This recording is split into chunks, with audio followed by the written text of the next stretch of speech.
Hello everyone. So the question that we have over here is Ravi started a business with rupees 45,000. एक रवि नाम का बंदा है, इसने कोई बिजनेस अपना स्टार्ट किया है 45,000 से. Bharat joined him. There is one more person, Bharat. He has joined him after 3 months later. यानी 3 months later इसने ज्वाइन किया है.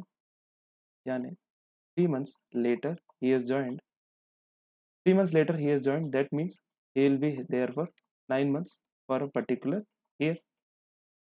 He has joined with rupees 32,000. 3 months बाद आया, लेकिन ये 32,000 के इन्वेस्टमेंट के साथ आया. अब देखते हैं क्या चेंजेस हैं आगे. After 3 more months are Ravi withdrew rupees 5,000 of his capital. So I know कि 3 महीने बाद जो है भरत ने ज्वाइन किया, उसके 3 महीने बाद आफ्टर 3 more months जो है रवि ने विड्रॉ कर लिया अपने 5,000 रुपए. यानी 3 और 3 यानी 45,000 का जो पैसा इसका बिजनेस में डरा रहा वो 6 मंथ्स के लिए डरा रहा. तो अगर आप इसको कैलकुलेट करेंगे तो आ जाएगा टोटल 2,70,000 इसका डला रहा.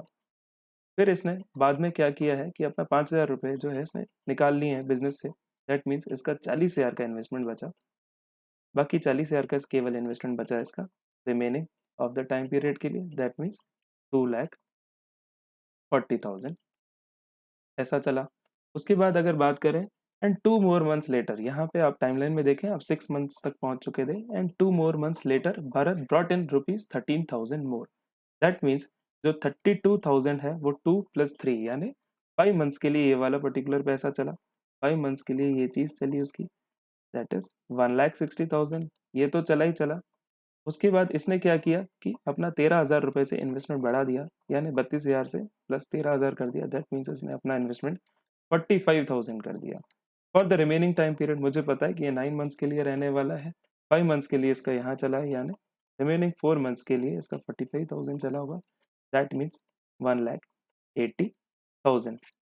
आगे क्वेश्चन में बढ़े कि Bharat 13,000 board at the end of the year what will be the ratio in which they share the profits. किस रेशियो में ये लोग प्रॉफिट शेयर करेंगे if Ravi receives 20% of profits as commission. This is a very important point. तो as we already know कि जो जो profit sharing ratio है रहता है वो इन्वेस्टमेंट के रेशियो में हमेशा रहता है. तो देखते हैं कुल मिला के रवि ने कितना इन्वेस्ट किया है. रवि के इन्वेस्टमेंट्स की बात करें तो ये 45,000 इसका 6 मंथ्स के लिए चला था. तो विच इज 2,70,000. 2,70,000 उसने इन्वेस्ट किया था प्लस 40,000 6 मंथ्स के लिए चला तो 2,40,000.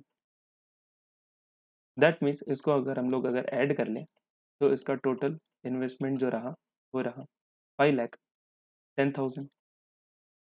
उसी प्रकार से आप जो दूसरा आपका पर्सन गिवन है भरत, उसका कैलकुलेट करेंगे तो 32,000 जो है उसके 5 मंथ्स के लिए चला. दैट इज 1,60,000 प्लस 45,000 उसका 4 मंथ्स के लिए चल रहा है. That is 1,80,000. इसको आप ऐड कर लेंगे तो दैट इज 3,40,000 की ये इक्विवेलेंट आ जाता है. अब मुझे पता है कि इनके इन्वेस्टमेंट के ही रेशियो में इनको प्रॉफिट्स मिलने हैं, यानी 5,10,000 अपॉन जो 3,40,000 जो आएगा वही इनका प्रॉफिट शेयरिंग रेशियो रहेगा. इसको आप कैंसिल आउट कर देंगे तो दिस इज 17 2 ज़ा, दिस इज 17 3 ज़ा. दैट मीन्स जो रवि और भरत का प्रॉफिट शेयरिंग रेशियो है वो 3:2 है. सिंपल.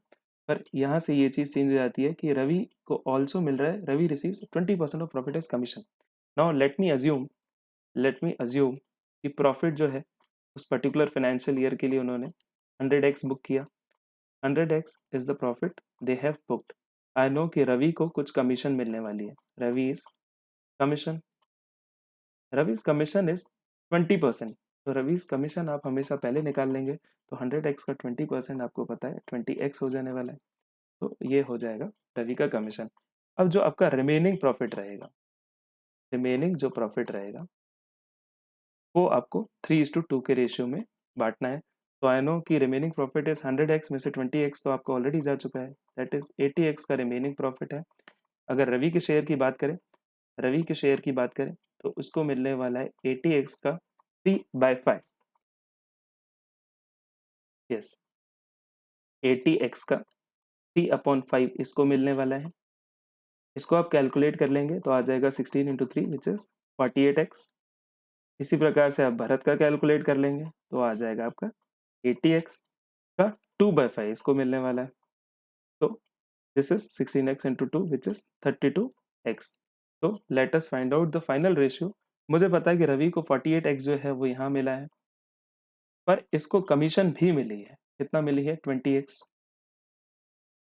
अपन भरत को सिर्फ उसका यही मिला है, 32x जो है उसको रिसीव हुआ है, which is nothing but 68x upon 32x। इसको आप कैंसिल आउट कर लेंगे। दिस इज 4 8 जा, दिस इज 4 17 सा।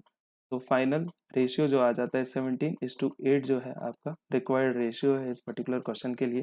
देखते हैं ऑप्शंस की तरफ। तो yes, option D is the right answer for this particular question which is 17:8।